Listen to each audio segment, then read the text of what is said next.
Howdy do, y'all. Damn, does my hair look on point today or what? Anyway, this is From the Red Carpet. Just another episode about some movies and shit that are happening. And yeah, so today's episode is going to be extra special because Resident Evil Welcome to Raccoon City finally has some set photos of the cast. Not only that, but Illuminati's coming to the MCU. There's a lot of other shit, but that's the main stuff, so let's dive right in. Well, Shang-Chi was a huge success. Was it the best entry of Phase 4? That's debatable, I guess, but Wong definitely jumped ship to be a part of it. No, so seriously though, let me stop you for a minute and say that I was wrong. Shang-Chi was fucking amazing. From start to finish, couldn't take my eyes off the screen. Action-packed from the moment it started. It's like a 2-hour movie, but it's worth it. Probably the best film in the MCU so far.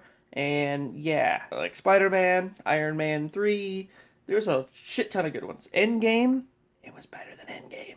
It was fucking crazy. And it's only going to lead to bigger and bigger things. So yeah, in the post-credit scene, woo! Alright, back to the video. Anyway, so with all the films that we've already received in the MCU, along with the ones to come, the most anticipated, I would say, is Multiverse of Madness, the sequel to Doctor Strange. This film will explore the multiverse and the shit show left behind after the events of Loki, and, well, whatever it was Doctor Strange did in No Way Home. The cast is pretty stacked.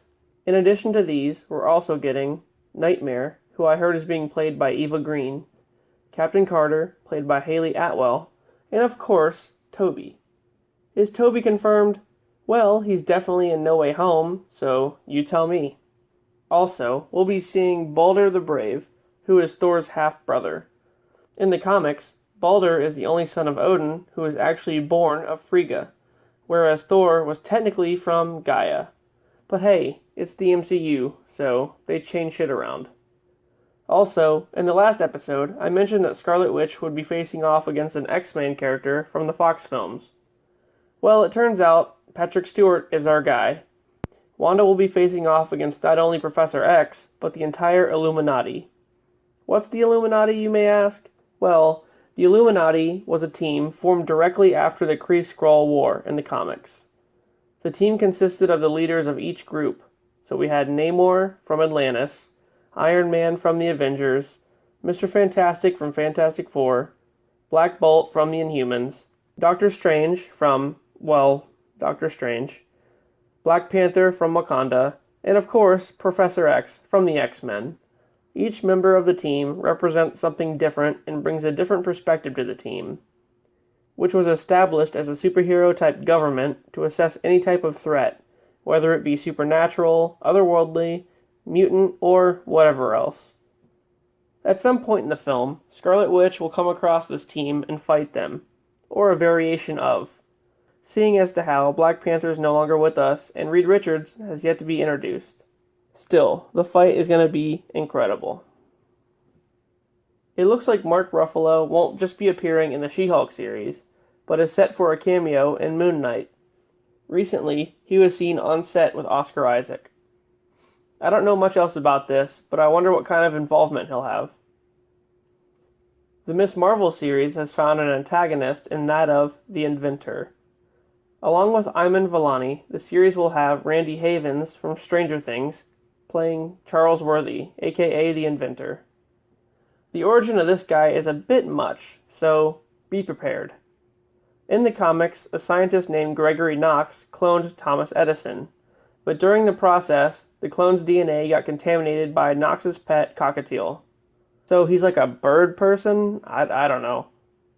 Edison, or the inventor, then set up a lab in an abandoned factory in New Jersey, where he would voluntarily recruit disenchanted youths to be part of his bioengineering experiments. This, of course, eventually caught the attention of Ms. Marvel, and yeah. Recently, a test audience sat down for a 3-hour showing of Matt Reeves' The Batman, and they freaking loved it. The test audience said that the Riddler in the film was very angry with the world, and that he streamed online, locked himself in his room, and then planned strategic killings. I guess him being inspired by the Zodiac Killer was shown through even more so in the film. And Paul Dano's performance was apparently amazing. I don't know if they're going to stick to this 3-hour version or not, which I doubt they will, but maybe at some point we'll see it. So in other film news, Sylvester Stallone is at it again. Apparently he's going forward with yet another Expendables film. And hopefully, at least I don't think so, he won't be in this one. But who the hell knows? This film is set to add Tony Jaa, Megan Fox, and 50 Cent to the cast.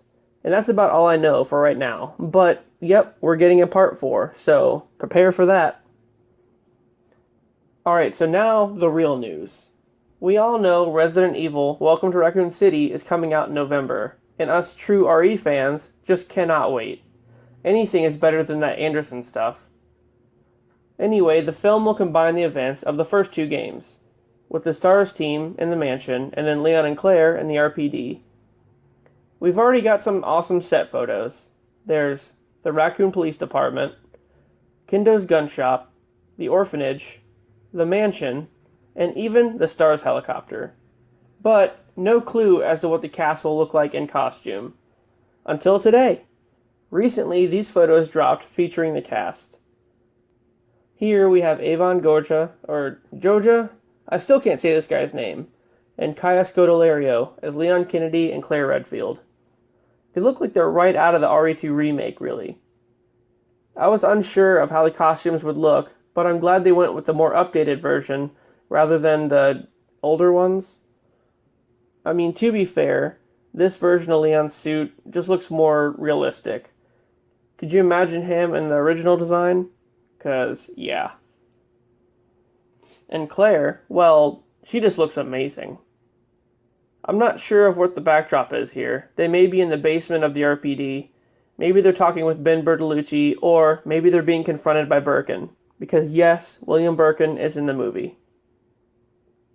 Next up, we have Hannah john-kamen and Robbie Amell as Jill Valentine and Chris Redfield.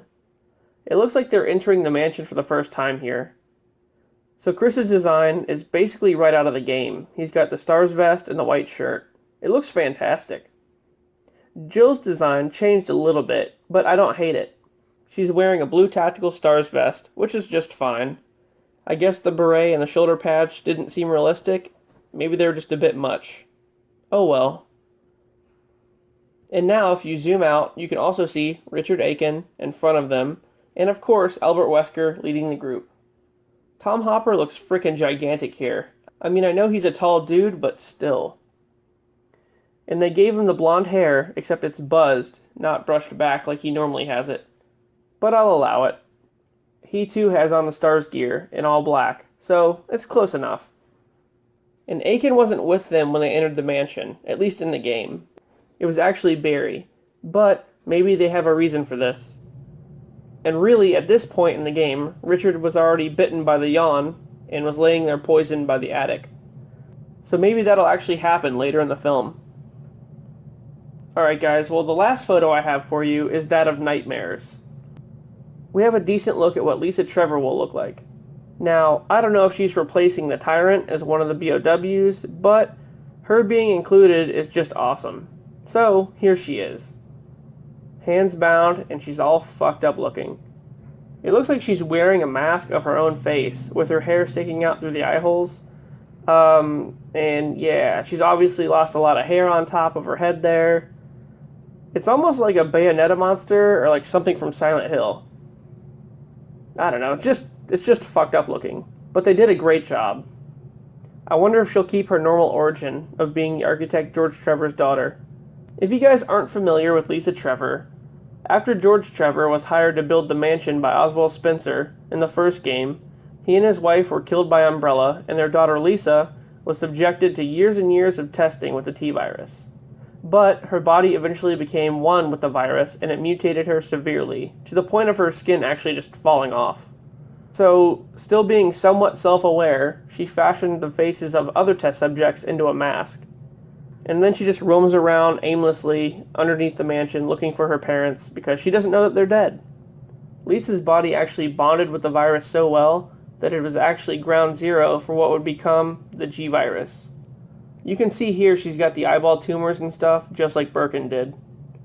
So I don't know if they're actually going to include all this, but maybe.